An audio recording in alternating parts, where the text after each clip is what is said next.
Shabbat Shalom, everyone. Great to see you all. Mazel Tov again to the Bornstein family. This has been such a magnificent Bat Mitzvah. Adi, you're doing such an amazing job. We're all so proud of you. In your handouts, you'll see a source sheet. In lieu of a sermon today, we're going to do a brief Torah study together. And we're going to do it on the theme of tshuva. Tshuva being the central theme of the Yamim Noraim, the high holidays. Tshuva means repentance or return. This is the time of the year, approaching Rosh Hashanah and Yom Kippur, where we do introspection, cheshbon hanefesh, an accounting of our souls, and find the places that need addressing and forgiveness. And as we seek forgiveness both from God, but also from one another. That's what the holidays are all about. And I want to specifically focus on the role of humility in tshuva. So this study is called Oy, the Humility. When it helps and when it hurts. And I want to open with that question for you all. What role does humility play in the process of tshuva, which is forgiveness or seeking repentance? How does it help or how does it hurt that process? We'll take a couple volunteers for thoughts. Great, Rich.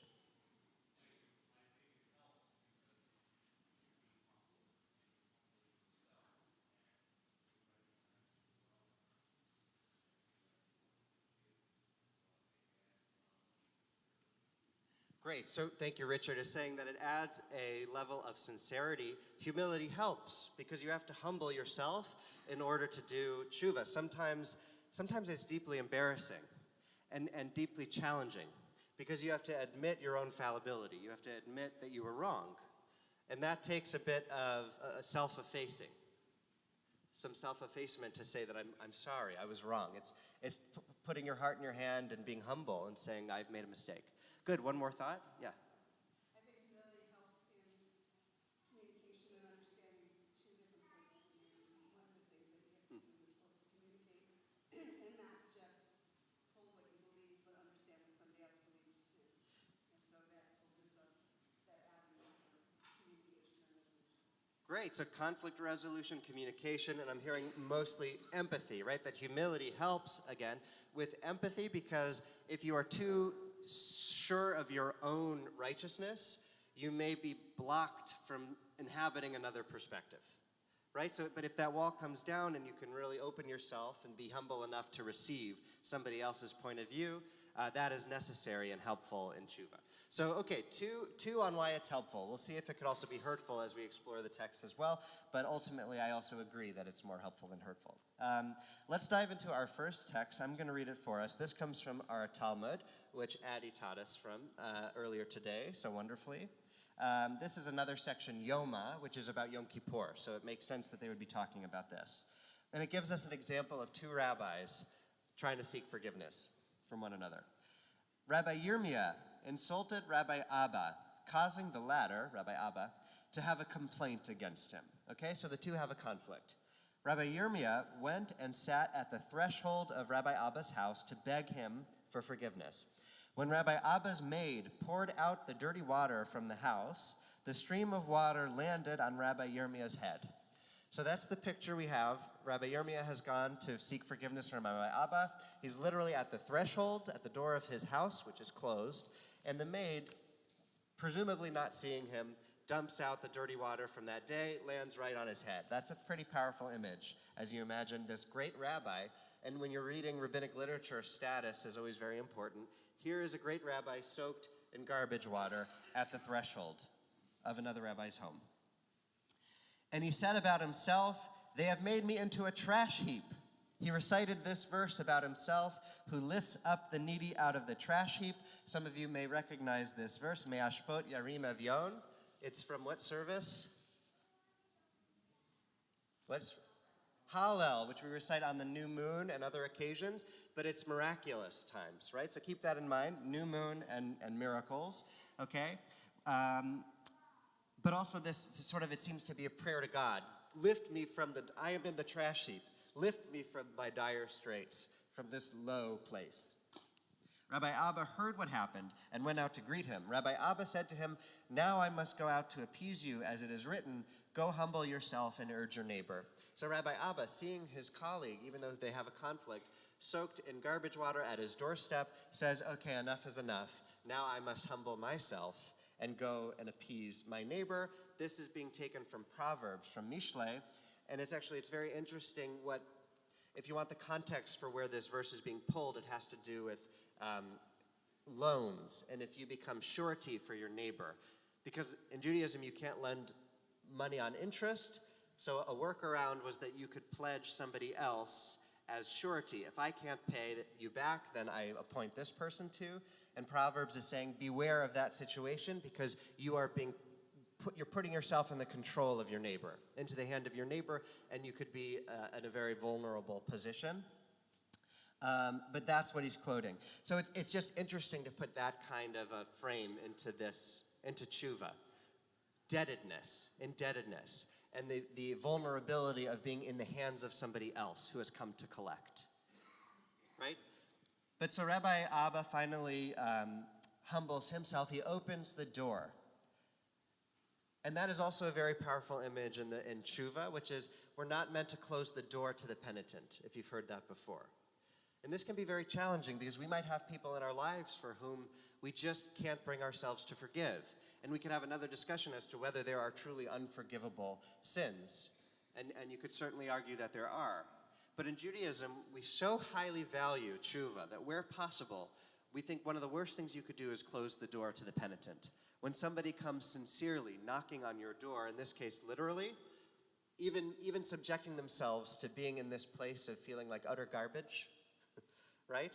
To open the door to the penitent and to humble yourself, bringing yourself to their level and seeking forgiveness, not being too proud to undergo that process, which could be messy. I want to move on to the next text now. This is where humility can be hurtful. So in that first story, we see how humility is helpful. Here's how humility can be hurtful. This is straight out of Torah from Leviticus. Then Moses said to Aaron, so Moses saying to his brother, the high priest Aaron, draw near to the altar and sacrifice your sin offering and your burnt offering, making expiation for yourself and for the people. Aaron drew near to the altar and slaughtered his calf of sin offering. So we literally have a sin offering, which makes sense in the context of tshuva, seeking forgiveness. This is how God gives us a ritualistic way to do that. But here's what the commentators pick up on. Why does Moses have to tell Aaron to draw near? Why doesn't he just do it? He's the high priest. He doesn't need permission, even from Moses. This is his terrain. This is his domain. He can go and offer it. And yet, our commentators realize that Aaron himself is too humble to do that himself.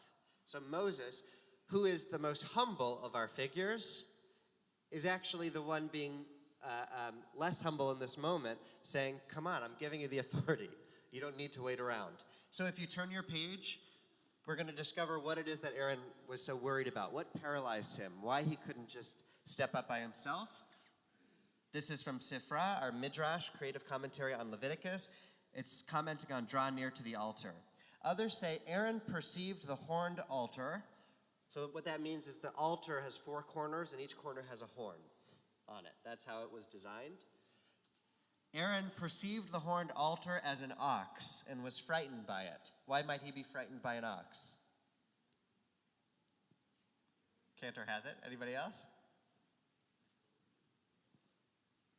The golden calf, exactly, right? He is being reminded of his own sins. He doesn't feel worthy of performing the duty of attaining atonement for the people. He sees the horns of the altar and remembers that he took a major part in the sin of the golden calf. When the people come to Aaron and say, we don't know where Moses is, build for us a god.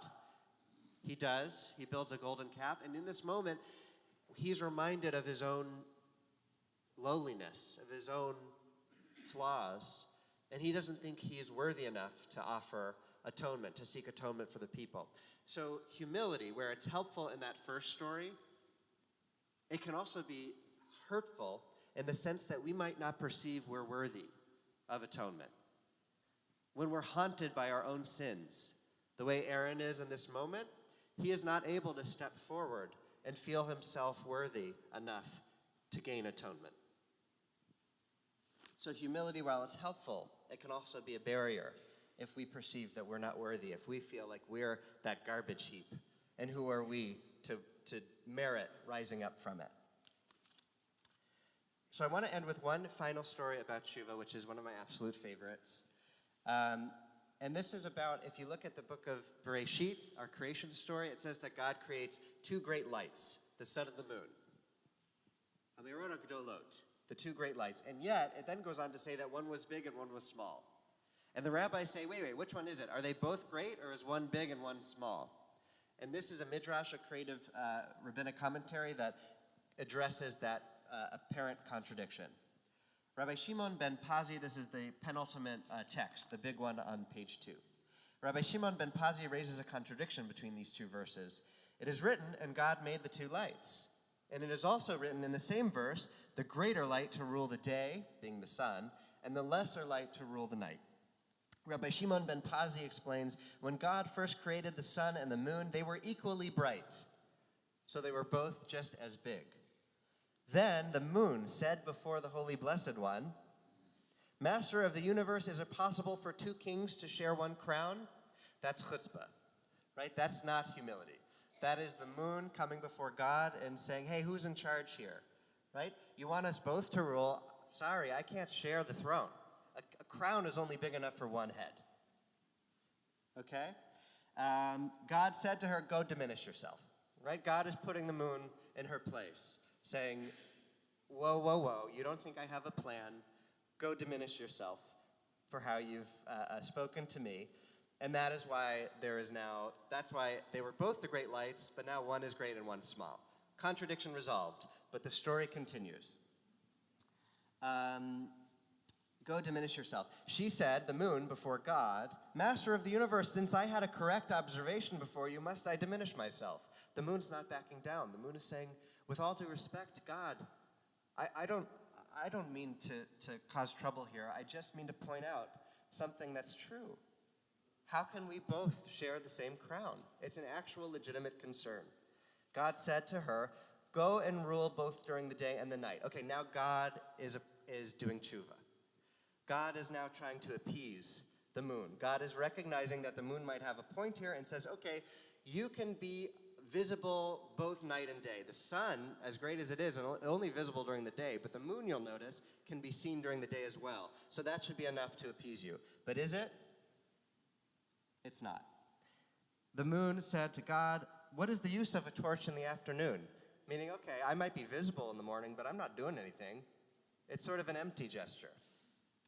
God said to her, go let the Jewish people count the days and years by you. We're on a lunar calendar, right? God is conceding one more thing to the moon, saying, my cherished people, they will count their days by you. That's high honor. The moon said to God, but the Jewish people will count by the sun as well, as it is impossible that they will not count seasons with it, as it is written, and let them be for signs and for seasons and for years for you. Quoting what God says in Genesis, that you'll use the sun for that too. Okay, so the moon is not satisfied. God said to her, go let righteous ones be named after you. Just as you are called the lesser, Hakaton, light, there will be Yaakov Hakatan, Shmuel Hakatan, and David Hakatan. If you look at our heroes, they're smaller, right? It's why Jews are rarely more than 6 feet, although we have some exceptional exceptions in this community, of course. But look at David. He was not mighty like his brothers. He had other value. Right? And all of our other heroes, Jacob, right? Not like Esau, who's the big hunter. He was more modest and in the tent, right? Our big heroes are not going to be great big like the sun. They're going to be tiny but powerful like the moon. Right? Is that enough for you? God saw that the moon was not comforted. The Holy Blessed One said, bring atonement for me since I diminished the moon. Where is God getting this? Where are the rabbis getting this? Bring atonement for me? If you look at the last source in Numbers, when God tells us what to do for our different occasions, to bring sacrifices, when it's the new moons, when we recite Hallel, we're supposed to bring a chatat offering, and it says La Adonai, which the lamed could either mean 2 or 4. And it's a rare case where lamed is used here, that you're bringing it for God, is how the rabbis are reading it in this story, that it's actually not just bringing atonement to God as a sacrifice offering to God, but for God. to make atonement for God because God shrunk the moon when the moon had a valid point. There are two ways you could read this story. One, that God, our God, is admitting to making a mistake. That could be very challenging for many of us, I imagine, who don't conceive of a God who can make mistakes. You might point to the book of Noah, the Parsha of Noah, where God repents for having made humanity, seeing how evil they become. It says that God, and the word is tshuva, repented that God made us. But you still might say, no, God doesn't make mistakes, in which case there's another way to read this, which is that God is modeling tshuva for the rest of us. That God is doing the ultimate humbling. God admitting that God either made a mistake or is modeling tshuva to the moon to show the rest of us that God is not too great to do tshuva. If God is not too great to do tshuva, what are we waiting for? God is is being an exemplary model for us that we might learn that if our own God is willing to do tshuva, nothing should stop us. If God is willing to diminish yourself, it's actually no diminishment, it's aggrandizement, right? That tshuva could be seen as belittling yourself. It's not. It's the opposite. It's making yourself greater. And that's the opportunity that we have each and every high holiday season to do tshuva, to utilize both the beneficial aspects of humility, recognizing where it could also get in our way, and see it not as a diminishment, not as a humiliation, but as an opportunity, a holy, divine opportunity for growth. So Shabbat Shalom. And I wish everybody a happy, healthy, sweet New Year, L'Shana Tova. We continue now.